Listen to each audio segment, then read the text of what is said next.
Gibbons steps in, gets away inside the 30, inside the 20, 10, he's to the 5, 4, 3, 2, 1, Promised Land. The sophomore takes the shot, and that one's in the back of the net. The Tigers win. The Tigers win. They thought that one would have been the killer. Emily Adams, though. She sends Henderson State home early. Been so far this season, only 22%. Reggie Martin with the lob, and Rollin Belton throws it down. The top of the key, looks at it, Watson. Watson drains it from deep.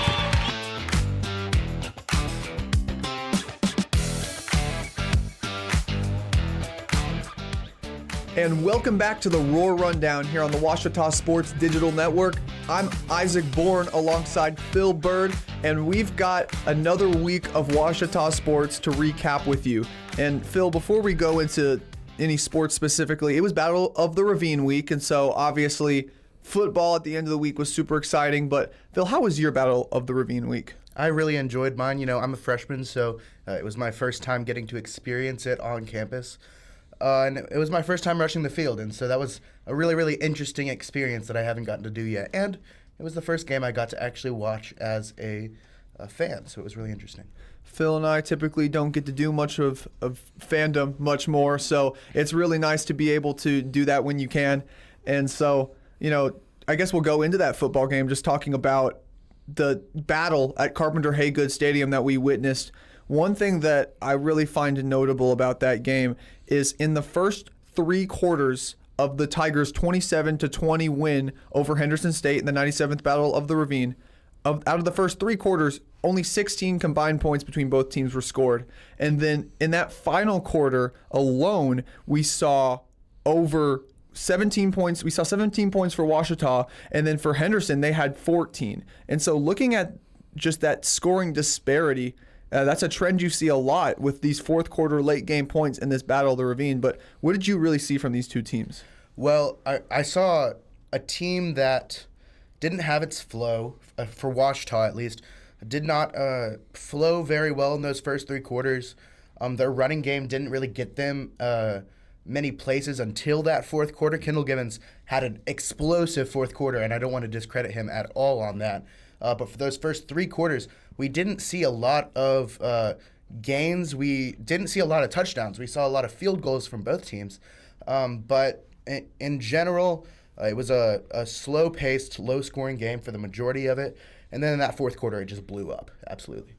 And then one thing you did see, though, the Tigers unable to really put a statement on the scoreboard going into that final quarter. But one thing you did see, Eli Livingston playing, looking healthy on the field, and on top of that, he had a 60-yard dot to Bo Baker in the second quarter that really opened up the game for the Tigers and really put them in position and gave them the lead for the rest of the game. They never trailed for the remainder of the game. Obviously, it was tied at some points, but after that point, the Tigers never trailed.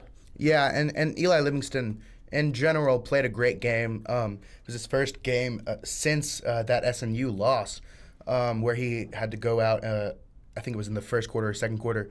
But he really did have a great game. He had some good runs as well. He rushed for 84 yards. Did a fairly good job. I was kind of worried about his knee a little bit when I saw him taking those runs. But he did a good job protecting himself, sliding when he needed to, and even taking some tough hits. Going back to that Henderson game, I mean, the big name for the Tigers in that fourth quarter, Kendall Gibbons. Just talk about him and his performance that day. Well, you know, Kendall Gibbons is the fire that lights up this Washita offense. When Kendall Gibbons is having a good game, the Washita offense is having a good game. And the rest of the players kind of play off of him. So for that first 3 quarters, you know, you didn't see many long runs that hype up the team a lot. You saw a few 5-6 yarders that kind of got them going, but you really didn't see anything that stood out. And then in that fourth quarter, I remember it distinctively because I was sitting on the sideline and I saw it was like a 15 or 20 yard run, and I was like, oh, we're getting going. And that's when you know that momentum starts to shift, that team gets going, they get moving, and they really never stopped after that. In that fourth quarter, they did a much, much better job defensively as well of holding back that Henderson team. And they just kept moving down the field all the way until the last minute when they got to kneel it out.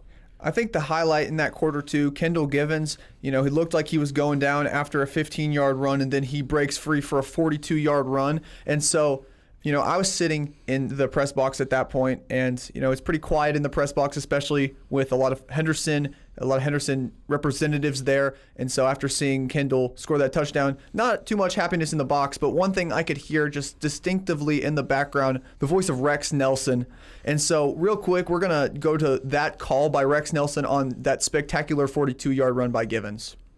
Kendall Givens comes in, gets away inside the 30, inside the 20, 10, he's to the 5, 4, 3, 2, 1, promised land.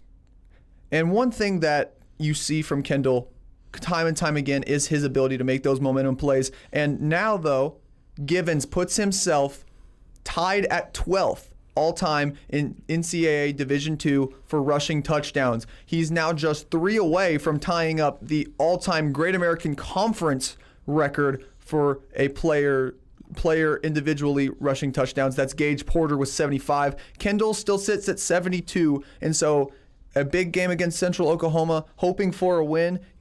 A 3-touchdown game isn't out of the question for him, but Givens closing in on the top talent that the Great American Conference has ever seen. But Phil, like you mentioned, good defense as well. The big highlight of that one had to be the end zone interception by Mario Ganter Jr. Just a big tone shift and something that really put Henderson quarterback Andrew Edwards off his game for a lot of it. Yeah, I think we saw Andrew Edwards, after that point, a lot of the passes that he made were simple checkdowns. They were 5 yards, maybe even less on a lot of them, to his tight ends or his running backs. We didn't see many long throws after that from him, and the ones that we did weren't very accurate. I think that really got into his head, and that was the wrong time to get into that quarterback's head. They just were unable to recover after that. And it really, like we said, those momentum shifts in that game, that Mario Ganter Jr. is once again a great momentum player, not to the level of Kendall Givens, but still shifted the momentum to Ouachita's side and allowed them to have that great fourth quarter. That Ouachita defense sure is a momentum shifter in just about every way. It's done that against some of the best teams in the country. Obviously, that Harding win, a big momentum shifter in regards to really shutting down that triple option. And then against Southern Arkansas, really forcing a team that's really good on the run with quarterback Judd Barton and Jarek Scales, forcing Barton to go to the pass game. And so against the top talent in the conference, the defense of Ouachita has really been good at forcing teams to do what they're not comfortable with. And speaking of that, this win for the Tigers marks enough for them to make the Division II college football playoffs. And how that works was the selection show was on Sunday. The Tigers selected as a 5 seed, taking on the 4-seeded Central Oklahoma Bronchos in a game in Edmond, Oklahoma, coming up this Saturday. Well, I think what we're seeing from this Bronchos team is a little different than what we saw out of Harding or maybe Southern Arkansas, teams where we were able to, as a defense, limit their offense. This team passes very, very well, but they're kind of a Swiss Army knife. They're able to run the ball well when they get momentum. They're able to throw the ball very well. It'll definitely be a challenge for the secondary. I think we're going to see some explosive action from our linebackers, at least I'm hoping we are. Jax Miller, Dawson Miller, great players that are going to be able to make momentum shifts, blitz in the pocket, force some pressure on that Bronchos QB, and then also just back deep with the safeties, Josiah Johnson, some great players that are going to have to be able to lock down some long passing plays that we might see from this Bronchos team. Following from one GA champion to another, let's talk about soccer real quick. And that will do it. 4-3 on penalty kicks. Ouachita will repeat as a Great American Conference champions. it was a fun weekend to be a fan of the Great American Conference women's soccer teams, as here at Ouachita, on the campus at Cluck Field, we saw 3 really exciting games that all went to overtime. First, Ouachita taking a win against Southern Nazarene in the 1-4 matchup. Ouachita, the hosting team, goes up by 2 quickly, but then relinquishes 2 points and then has to go win in double overtime, where Tegan Yowzy makes the game-winning goal off a free kick, and just a big play for the sophomore. And then Oklahoma Baptist and Harding later that day go into a penalty kick shootout. Oklahoma Baptist barely ends a dream season for the Lady Bisons.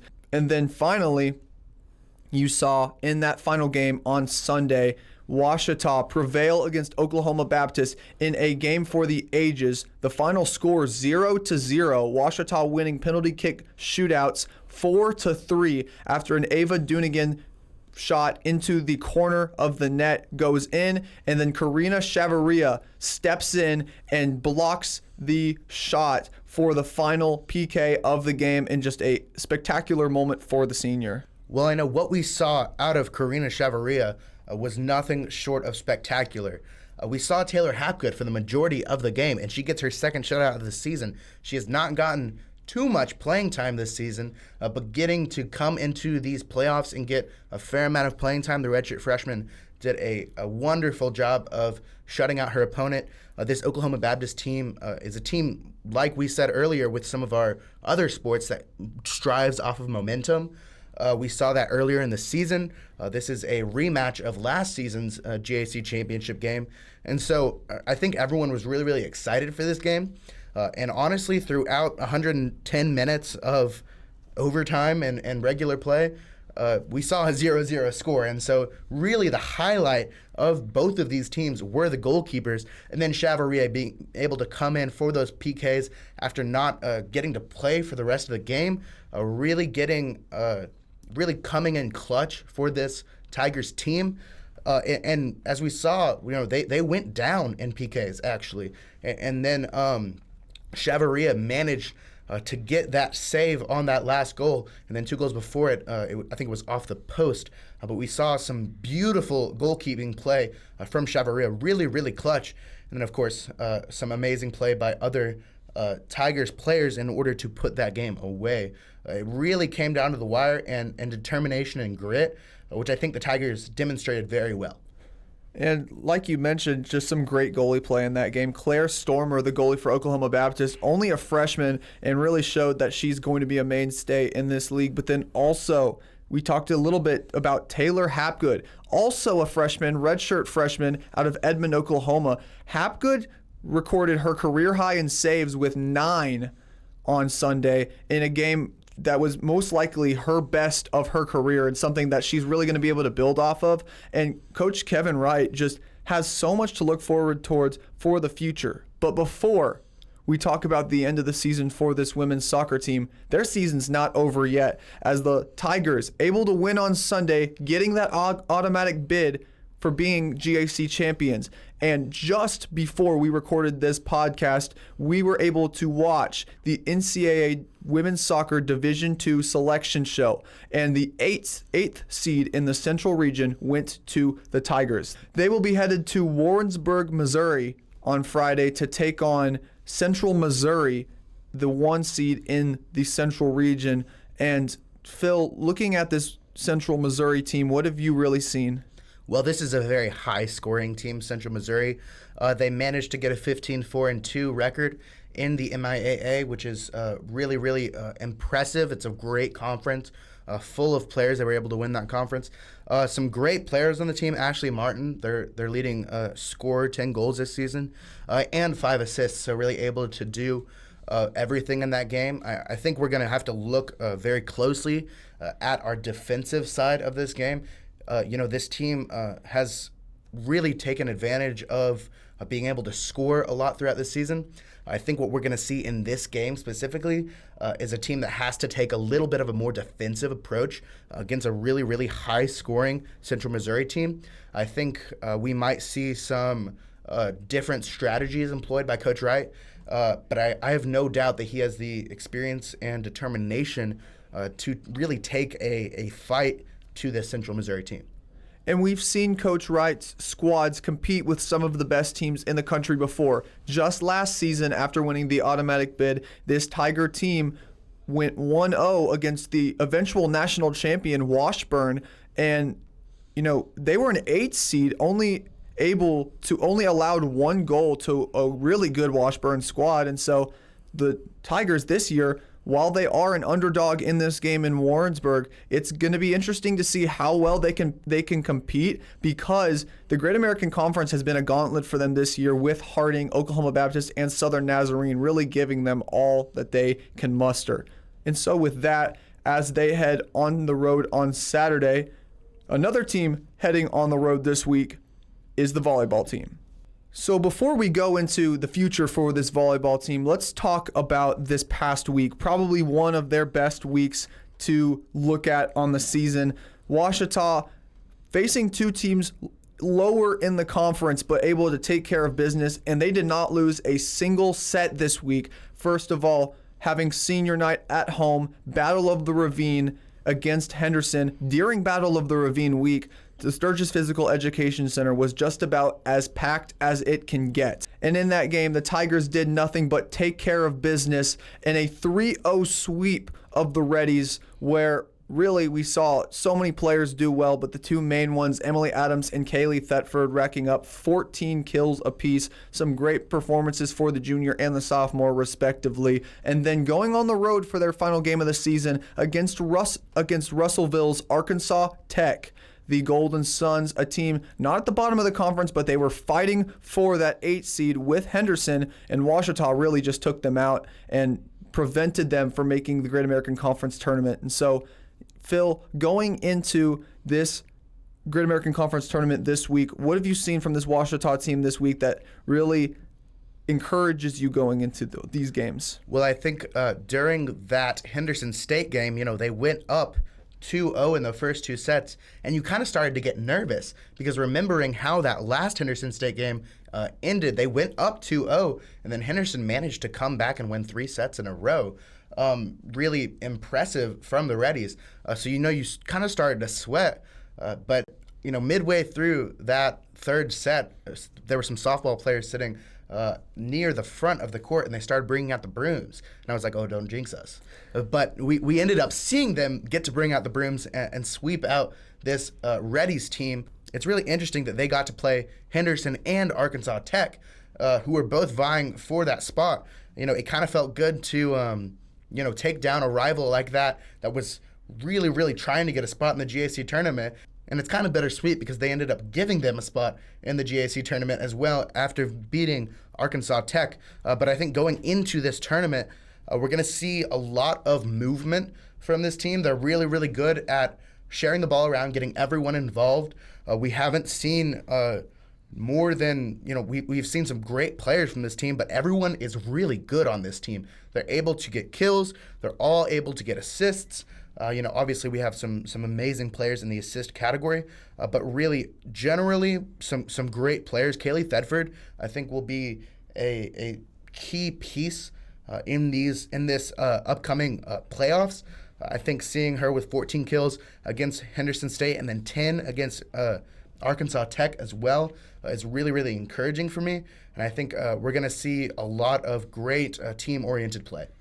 And you mentioned a lot of players able to rack up assists, but the main one, Courtney Hansen, she's going to be the biggest weapon for this team that they've really been able to use all season. Coach Allison Frizzell-Kaiser using Hansen so well in the ability to set up her teammates, second in the conference in assists per set. And so her going into Thursday will be really fun to watch. Now, moving on just to a little bit of swimming. No action for this past week for the Tiger Sharks, but we saw some rankings release and just some encouraging numbers for both squads. First of all, the men's team, they're getting their highest ranking in the top 25 in program history, coming in at number 16 in the CSCAA coaches poll, and just a really big accomplishment for head coach Stephen Bostic and head coach Dawson Pritchard. And then you see the women's team gaining their first ever ranking in that top 25, coming in at number 25 after a huge win at the Duke Wells Natatorium just a Friday prior. Yeah, I think, from that men's team, I think we're seeing a culmination of a lot of success so far this season. That Henderson State team was the third team that they've had the pleasure of beating during this season. And that women's team, they've had some tough matchups so far this season. I think it feels really good for them to be able to take down that women's Red Wave team so decisively. And I think they really, really did such a good job in that meet that I'm just beyond thrilled to see this confidence booster of a ranking for the first time in program history from this team. Speaking of program history, let's talk about men's basketball. On Thursday night, we saw a lot of good performances, Phil, but I don't think we've ever seen a performance as good as the performance on the boards for forward Hobart Grayson for the Tigers on Thursday against Dallas Christian. Tigers taking a win 95-70, but Grayson picking up 18 rebounds to go with his 26 points. That 18 rebound number, the highest number by a Tiger in the Great American Conference era. Going forward with Grayson, it's going to be interesting to see if he can continue those types of numbers, him being a solid big man on this team, but also a guy that can step out and shoot as well. Grayson, just a jack of all trades, almost a Swiss Army knife for this squad because of his ability to stretch the floor, but also to battle inside, get offensive rebounds, and get second chance points. And we saw most of his points, those 26, coming on those second chance buckets off offensive rebounds. One thing I think we saw from Grayson against a Dallas Christian team coming off some tough losses was an incredible amount of hustle. I cannot compliment more the grit and determination that we saw from Hobart Grayson in that game. Coming off of a matchup against UA Fort Smith where they were out rebounded 61-33, seeing a player like Grayson get 18 rebounds in this matchup, really light up the floor, managed to lead this team in one of their toughest categories so far this season, has been just nothing short of incredible, and it really, really has helped this team out. Hobart Grayson just demonstrating, only standing at 6'6", shorter than a lot of other forwards in the league, but really making up for that with a lot of his hard work, determination, and hustle. He's not going to let anybody taller than him get the ball unless they really, really need it. And Grayson, we had the ability to talk to Coach Dennis Nutt after the game about his performance, but just also the improving on that rebounding number after that 61-33 disparity against UA Fort Smith. So here's that interview really quick. Coach, one noticeable change that you guys have noticeably worked on in this past week. Last week, obviously, against Arkansas Fort Smith, getting out-rebounded 61-33, but tonight, you guys winning that rebound battle 42-35. Is that something you focus a lot on in practice? Yeah, absolutely, because last year, we struggled in that area, so that's been an emphasis all year. And again, we missed a lot of opportunities tonight to secure a rebound. We got to get better at that, and that kind of gives you that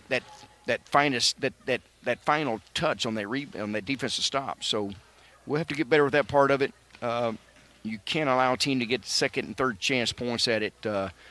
We had a hard time at in Little Rock with the last tournament we played in, but a little bit better tonight. But again, the competition will go up, and we have to do a much better job at it. Speaking of being able to make something happen, this women's team just absolutely clobbering Champion Christian on Wednesday night, the night prior to this one, taking down the team from Hot Springs 102-45. And head coach Kylie Hill's first game as the head coach, first official game anyway, you saw him go up 1-0 against a Tiger squad that really just looked like a deer in headlights at Bill Vining Arena, with just his entire team able to make something happen. You had all 13 of their roster members playing at least 8 minutes in that one. Coach Hill being able to spread the wealth offensively. And then you saw the spectacularity and excellence that we expect to see from Lainey Mears. Just so efficient from the field, 6 for 7 from that area, 17 points on the game, and then she was a perfect 5 for 5 from deep, a player that can really shoot when you need her to, and they didn't even need her to Wednesday night, and she still decided, hey, I'll go ahead and get me my own bit of points. And then on top of that, you saw players like Audrey Winfrey getting 15 points, Samantha Watson with 13 points, Abby Harrison reaching double digits as well with 12, and then Joey Babel just barely missing that club with 9 points. Almost 5 separate players hitting double digits and scoring, Phil. I mean, what else can you ask for from a season opener at home? Well, not much, and I think what we've seen from this Lady Tigers team, not only in this game against Champion Christian, but also in the exhibition game we saw earlier this season against Texas A&M Texarkana, is just overall excellence. Beating this team by 57 points is truly incredible. We saw a team that nearly doubled the Texas A&M Texarkana score. This team just playing nonstop lights out basketball, keeping their foot on the pedal. You know, they really are playing like they have something to prove so far this season. And it's a balanced team. Like you said earlier, Lanny Mears with 17 points, leading the team, but a lot of her points came from behind the 3-point line. Coach Hill also going with a much more inside approach than recent administrations have gone with, and it's something that I'm really liking the results of up to this point. He's been really good at using Abby Harrison as a pin down option where they'll try to get her those options on the inside, and then Harrison, a really good passer, able to get those kickouts to players like Lainey Mears. All players on this team contributing in some way, able to be kind of the glue that holds the team together. They mesh very, very well together. And I think what we're seeing from Coach Kylie Hill is going to be the start of a beautiful era here at Ouachita Baptist. Next, we will move on to wrestling, where the Tigers took down Williams Baptist at home here at the Sturgis Physical Education Center, and then going on the road to Drury University in Springfield, Missouri, where they picked up 33 combined wins. And so, Phil, tell us more about that. Well, I think in that match they saw against Williams Baptist, we see some great players able to really do well all across the board. Jimmy Anderson, Caleb Andrews, Nick Thompson, RJ Hild, Jalen Otero, all recording wins. And then Justin Shaw and Luke Brunson, each recording wins as well. The first are by fall and the second two are by tech fall. And then I think we saw just a lot of general good play from this Tigers team, overall dominance. And then even going to that Drury Open in Springfield, we see 33 combined wins from the Tiger team overall. 5 top 4 finishes, 33 wins overall. It really just was a overall great day for the Tigers. We see Jalen Otero once again proving why he's maybe this program best wrestler right now, sweeping through the 157 bracket for first place. That's not it's not necessarily the biggest weight class that we're seeing, but we're seeing really, really good play overall. And then that Drury meet also proving to be successful as well. You see 5 top 4 finishes, combining for, like we said, 33 total wins. And so just a great successful week for this wrestling team, who has their final home meet of the season this coming Wednesday. But now we talk about this wrestling meet, but before we talk about that, let's just go through this week at Ouachita and what you should be watching every single day this week. Action in sports across the board for your Tigers. So on Tuesday, the women's basketball team will be headed to Memphis to take on Christian Brothers. That can be found at team1sports.com. And so tune into that one if you want to see Coach Kylie Hill's team take their first road trip of the season to take on another good Division II squad. Then on Wednesday, we already talked about it, but it'll be wrestling senior night, the final home match of the season for this Tiger squad. That'll be right here on the Ouachita Sports Digital Network, so make sure to tune in live as we will have some of the final wrestling action of the season for you broadcasted here. And then on Thursday, tune into the GAC Sports Network as you get to see this volleyball squad go up against Oklahoma Baptist in Bank OZK Arena in Hot Springs. And you might quite possibly hear yours truly working for the Great American Conference on that broadcast. So tune in if you want to see some familiar faces, but at the same time also hear some familiar voices and watch some familiar players take on an Oklahoma Baptist team has really been good this year, and it's just going to be a battle of the OBUs like we saw in that women's soccer final. But anyway, moving on to the next game that day, it'll be basketball. So a lot of us hope that it'll be an hour and a half long game. So then at 7 o'clock, you can tune into the Ouachita Sports Digital Network and see Grant Johnson along with this man over here on the mic calling for the second home game for the men's basketball squad as they'll be hosting Delta State at 7 o'clock that night. And it'll be the first Division II team that this men's team has seen at home this year. So it'll be fun to see if they can take a win in that matchup. Then finally, let's move on to Friday. Women's soccer will be in action in Warrensburg, taking on the one-seeded Central Missouri squad that will going up against them in the NCAA tournament. And then you have another wrestling meet. This time it'll be live from the University of Central Oklahoma, where they'll be taking on the Bronchos. And then finally, maybe not to watch on Friday, but certainly keep up with the swim team as they have their first of 3 days at the Delta State Turkey Invite. This week finally concluding with Saturday, where obviously you'll still have that Turkey Invite meet, but the big name game that will be going on this week on Saturday will be the University of Central Oklahoma taking on your Ouachita Tigers in a football matchup for the Tigers trying to gain their first playoff win since 2018. And that game will be streamed live on ESPN Plus. So for those who don't have access to paying for the MIAA features that UCO usually goes by, you can just turn on your ESPN app and watch what looks to be one of the more highly anticipated matchups in Super Region 3. And with all that wrapped up, this has been Born and that has been Bird, and we want to thank you so much for watching this week's Roar Rundown.